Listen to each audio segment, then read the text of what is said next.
me talk to you. Welcome back, guys, to Dad and Son Wrestling Reviews. I'm Son and that's Son. Hey-o. And today we're going to be reviewing Forbidden Door. Finally. Yeah, a little late to the review on this one. Life's been a little bit busy around the house. As you can imagine, having two brothers, Son is always in peak busyness. Just a little bit from the Bible to begin the video, of course. Unless the Lord builds the house, the builders labour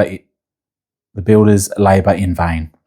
Unless the Lord watches over the city, the guards stand watch in vain. Psalm 127, verse 1. Essentially, what drives your work ethic? Is it fear of not having enough? Is it motivation to provide for your family while making an impact on your community? Is it to fuel the dreams you hope to accomplish one day? Whatever the answer, God's grace is with you and will help you build. His mercy is present to watch over your home and community. Strong words. I don't think there's any better way to describe God's love. If you put God first in your life, He will watch over things. We get carried away in the worldly narrative sometimes and expect it to look like what our hearts desire instead of what God's will is. So put God first like we do in these videos and His will be done. And remember, He is returning at some point. Will He be impressed with your big black truck, or will He be impressed with the fact that you discipled the next generation of followers and that you did the things that He asked of you and put His will first? Because I can tell you right now, my big black truck is not going to impress Him, but I hope one day He'll turn around and God say to me, "You're good and faithful servant. You tried your best to bring others to my word." So that's why we do what we do, isn't it, big guy? But as always, another shout out to Tourist BJJ. Thanks for all they do down at the club there, and a big shout out to the Rockingham Sharks too. Great place. Maya, who is the team manager, etc. Alan, your coach. But he's away at the moment. He's away at the moment, but giving us. So you're coaching. Yeah, but I'm not the real one. So it gives a place for Honey to explore his rugby league ambitions and grab some great bonds with some friends down there and the kids down there. So thank you to that club as well. On to Forbidden Door. What was our first match, big guy? It was the Young Bucks, the tag team trios match. Yep, so you had the Young Bucks. We had Mystico and Moscada Dorada, I think is how you pronounce it. Sorry, my Spanish is not that great. Sky Team, for us laymen that can't get our tongue around the Hispanic words. And we also had Shinge, Takage, and Titan, or Titan, but for some reason they like to pronounce it a bit different, Titan. Titan. So what would you rate this match, mate? 6-7. Yeah, this was just a banger of an opener. All three of these tag teams could go. Mystico was a big fan favourite, being in San Jose with a massive Hispanic fan base there. The Young Bucks, always brilliant. And aren't they the hometown heroes as well? They are from the California area. I think San Jose is like one of their closest major cities, but they're not. It's not exactly the town they grew up in. I think it's the biggest major city to where they grew up. Oh. I'm not quoting, but I'm pretty sure that's the deal there. Shinge, Tatake, and all that did awesome jobs. He played the big powerhouse, didn't he? Yeah, and he was kind of like Yoda from Star Wars, like. Yeah, he looked like he was old and limpy, and then he could go when he wanted to. Yeah. Yeah. So he was hitting great moves. He was doing all the power shots, the power clotheslines and stuff like that, while everybody else was flying around. Young Bucks picked up the win, was to be expected. They're the AEW homegrown team. Crowd was hot for it. With the tombstone, the flying tombstone car driver. So that was a brilliant way. Not a lot of near falls, just a lot of action. So this one was just a great way to get the show started. What did we move into next? Sabre Jr. versus Kenny Omega. How would you rate this one? Wow. Yeah, these two... Infinity. These two hit each other hard. Zack Sabre Jr. is one of the greatest in the world right now. He can do both the technical stuff and speed it up and do the brawling stuff when he needs to. Now he's got both things in his pocket. Kenny Omega looked like a beast. These two near falled like crazy. Kenny was able to get the one-winged angel and finally get the pin. Saviour Jr. I thought he was going to kick out. I think only 3 people have kicked out. I think maybe Okada, Hangman, and technically MJF, but it was a very long run down that ring for the ref to get the count. No, he didn't kick out. He just put his foot on the rope. That's still a kick out. That's still a kick out. He hasn't been pinned in it, so he survived it. So great match. Makes you want another Kenny title run, which was what it wanted. Makes you want Saviour Jr. to jump ship to AEW, even though he's the biggest prospect, one of the biggest properties in New Japan. Don't know if he'd work as much if he was in AEW all the time, but I'm sure he could make it work. But it's great to see him come in for like Forbidden Door and pay-per-views all in. He'll be there, no doubt. Being in England, they'll find a place on the card for him, some showcase match. So great match. Where do we move from there? Then it was Shoto versus Pac. Shoto Umaro, I think is how you pronounce it. Shoto Umaro. Yeah. Great young prospect. He's got the Global Heavyweight Championship. Only won it 2 weeks ago from Andrade. That was a banger of a match. Hard hitting, definitely. Yeah, he's a prospect that's come a long way. He has a history with the Death Riders. He was sort of a hanger-on at the very beginning of that run with the when he was sort of like representing them in New Japan a little bit with Gabe Kidd. Gabe Kidd kicked him out. Gabe Kidd's currently nursing injuries and stuff, so... I can't believe he even could power drive him. Yeah, so... so he's probably coming back soon. Yeah, but that'll be a program in New Japan. Pac's just tagging on here to give Forbidden Door a great match. Shoto got the win. Pac looked great. Both guys look like guns. He's a big Japanese guy. And Shoto went through the table. Wow. Yeah. It was like Pac was lifting him up. It looked like he was going to get thrown in the ring, but then he just turned around and threw him into the table. Yeah. Nice few cuts on his back and everything like that. And Forbidden Door was pumping by now. There was a pay-per-view and a half. It was pumping at this point. Yeah, it was. Crowd was hot. AEW pay-per-views at the moment are on the next level. There wasn't even a huge amount of build for this one, but it is still, the crowd was packed. I'm sure they're going to get great buys. It's a hot product at the moment.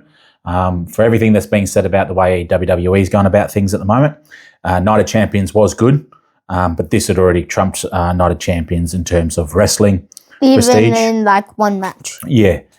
Wrestling, like in terms of wrestling inside the ring. Obviously, WWE likes to tell a few more stories when they do theirs. But so far, this was just a bangers of match after match. And where do we go from here, mate?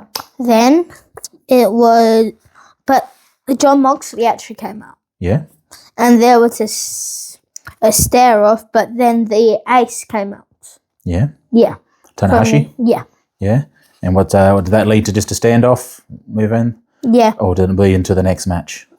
It led into the next match, which is the Women's World Championship. Yep. And we had, what was her name? Starlight Kid. Starlight Kid versus Tekla. What would you rate this match, mate? 8. 8? I mean, 4. 4? 4 out of 5? Yeah. Both worked hard. Tekla got the win. It's a tough one because Stardom obviously is a smaller promotion, so it was a little bit more targeted. Tekla has a history there. Some of the other wrestlers have obviously wrestled there. Big sort of promotion within Japanese wrestling, but in terms of the Western side of things, not huge, but was great storytelling. The Starlight President was there as well. Yeah, and Tekla smacked him up again. She didn't, but she got the tie of him and tried to pull him out. So I don't know if that's finished. I think she might do some matches over in Japan with that title. She won't drop it to anyone there. She will be AEW's champ heading into All In, unless something dramatic happens at Redemption, which will be the next pay-per-view. But yeah, she's firing on all cylinders. Tekla is the right person to have the belt on at the moment, especially if you're going to make the transition to Monet. Just depends how you heel to heel is a tough one. So maybe Monet gets some sort of babyface lift, or Tekla gets a babyface lift, or someone jumps in for Tekla. But I don't know who you give it to at Redemption, because then it's a very short title reign to All In. So we'll have to see where. Or if they beat Monet. Yeah. Because there's only been a couple of people that have beaten Monet. Yeah, if you really want to put Tekla in that next echelon, you make her knock off Monet at All In, and Monet goes on a year-long journey to finally get that AEW title. And if the rumor mill about Bayley jumping ship from WWE to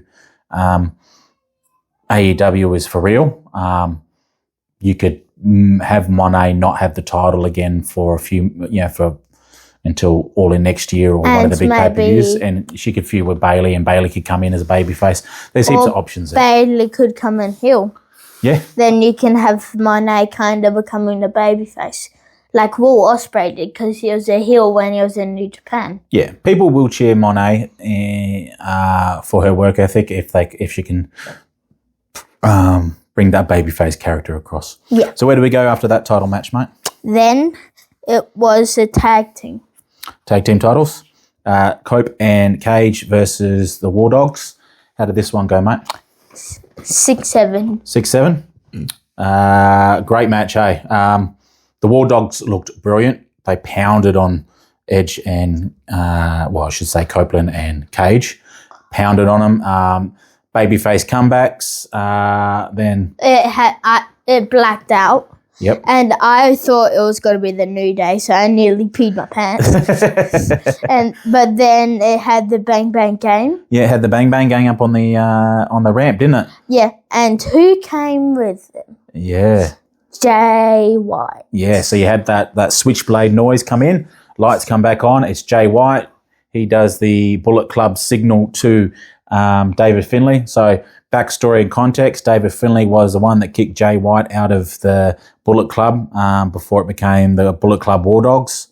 That was back, and then Jay White, obviously, that was part of Jay White jumping to AEW. So there's some history there, and War Dogs have been feuding with the Bang Bang Gang a little bit on Collision and shows like that. So, Jay White got the comeuppance, hit him with the switchblade. And there's history with Cope. And because the last time we saw Jay White, Cope was fighting with him. Yeah, so they were teaming up fighting the Death Riders.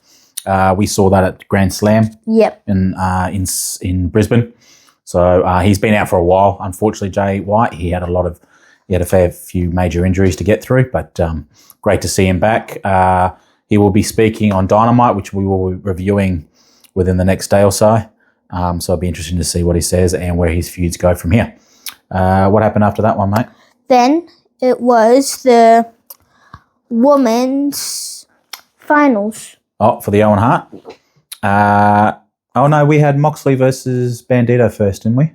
No, that was earlier. Yeah, earlier. Yeah. That was before the tag team match. Apologies. No, it was before the Shoto match. Sorry. Yeah. So we had Moxley. That's one that we just missed. Sorry. Moxley versus Bandito. Great match. Great match. Moxley looked like a beast. Bandito looked like an awesome babyface. Moxley played the badass. Like ripping the mask, kind of rip the mask. Some stages you could probably see a fair bit of Bandito's face, but he was bloodied up as well. So it was quite a scene because he was wearing all white. So it was quite the scene to see. John Moxley picked up the win. Bandito looked strong. Brody King came out. Handshake at the end. Brody King came running around to make sure nothing could happen. I thought Brody King was going to come in the ring, and then they were doing like the hug thing, and then Brody King just turns Bandito around and just chokes him out. Yeah, no, I don't think Brody King anytime soon is going to make a jump to anything heelish until Buddy Murphy maybe comes back, and that'll be or Buddy Matthews, I should say, and that'll be interesting to see where they fit him in once he's back from his injury. So then we had the tag team match followed by the Owen Hart's, the women's side of the brackets. No, you mean the Shoto match. Yeah, I mean, but we're now jumping back to where we were, buddy. Yeah. Maya World versus Mercedes Monet. I tell you what, Maya World made some believers out of her in this match, didn't she? She looked brilliant. Mercedes Monet gave her lots. She looked like she can hang. She'll be a big prospect if they I keep thought pushing she was her. going to win. Yeah, there was a couple of bits where I was fooled. I was like, holy moly, they're gonna do something. They're gonna swerve here real big, and they're gonna push her to the moon. But Mercedes Monet is obviously the biggest female wrestler they have in the company, except for Toni Storm. So it made logical sense to have her in the main event for All In. So she picked up the win eventually. Imagine if Toni Storm's healthy, it's Toni Storm that Maybe redemption, she comes back if she's healthy. I'm not sure. I haven't found out what injury she has, so I suspect maybe concussions if they're not talking too much about it. Yeah, be interesting. What would you rate the match, mate? 4. 4 out of 5. That's not bad. We then moved into what? The cage match. This was crazy. This was a crazy match. Moment after moment, Darby Allin doing crazy stuff, people going into the cage, people through tables. We had a stint where Leo Rush was actually in the black bag that the commemoration, or more importantly, Roderick Strong carried down to the ring. Yeah, and now he grabbed it from the bottom of the ring and just started hitting people with it. Yeah, and it turns out Leo Rush was inside of it. Shows how strong Roderick Strong is. No, it probably had something else. No, I don't know. Roderick Strong's pretty strong. I could believe Leo Rush might have been in it. But Leo Rush come out, did some crazy stuff. Chased after, who was it? Kevin Knight. I was chasing him around the ring, which is now leading to a TNT title match at Dynamite, because Leo Rush is actually the Ring of Honor television champion at the moment, isn't he? What? Yeah, so that was something new. So he won it? Yeah, he's a television champion, yep. So he won it from Leo Moriarty or whatever his name is. Sorry, don't follow Ring of Honor that much. There's only so much wrestling we can watch in a week without our brains rotting. Television's not that great for you. We then had... we had Kevin Knight on the cage, and then Darby Allin hooked his thing onto the, Yeah, because they all came down with bags with weapons and stuff in them, didn't they? And then when he opened it... Yeah, so Kevin Knight went to grab Darby Allin's backpack that was on the edge of the cage. Whatever had in it. And what was in it? It exploded.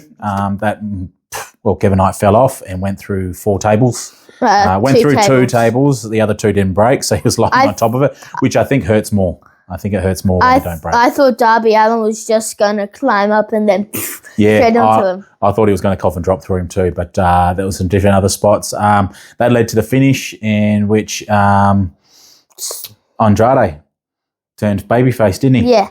He had a shirt that said F Don and F MJF when MJF wanted him to hold, who was it? Mark Briscoe. Mark Briscoe to hit him with the Dynamite Diamond Ring. That led to Andrade turning, kicking Big Jake Doyle in the crutch. And then that leads to Mark Briscoe doing the pile driver. Yep, to MJF and getting the pin. He gets MJF gets low blowed as well, if I remember right. Yeah. Thrown out the ring. Jake Doyle takes the pin. Maybe that's how MJF wins, because he didn't get pinned in the steel cage match. Yeah, because it's going to be on Dynamite. They're making this match, so we'll get to watch this. Sorry. So Dynamite will have the World Championship match happening, and Briscoe got the pin. And we move on to what did you rate the match, buddy? 6-7, definitely. Yeah. So moving on to the main event. What happened there, buddy? Wow. Will Ospreay versus Swerve Strickland. It starts off with Will Ospreay starting to bleed. Mm. And then Swerve Strickland started bleeding they first came out... Each came out in like a superhero type theme, didn't they? Yeah. So we had Bane for Will Ospreay and Lobo for Swerve Strickland. Yeah. So, and then kicked off to the match. The match was great, back and forth, tight and stuff. A shot to the steel steps is what cuts open Will Ospreay. He bleeds for a huge amount of time. He's really getting pounded on by Swerve Strickland. And then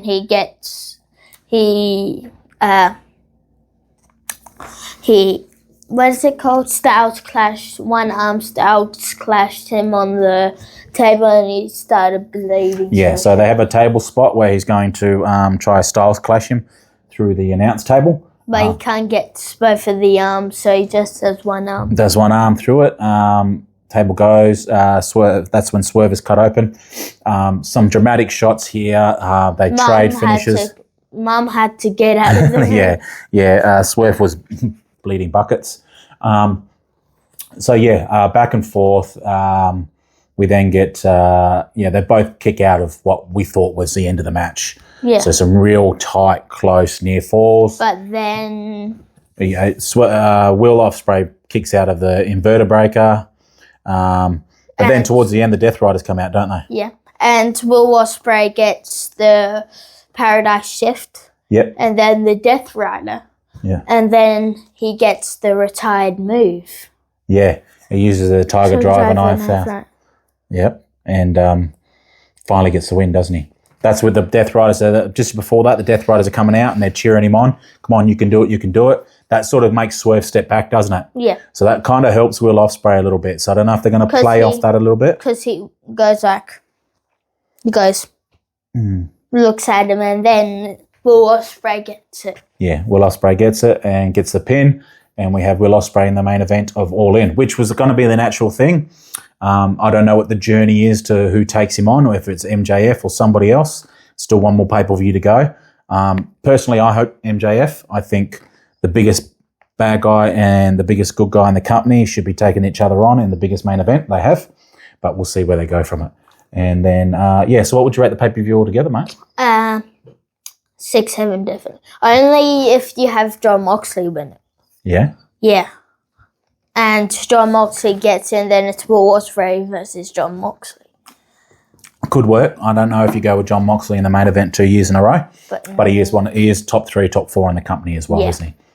So Forbidden Door, double thumbs up as a pay-per-view. Build for Forbidden Door isn't always the biggest or the best, but it's one of the best wrestling pay-per-views you'll see all year. So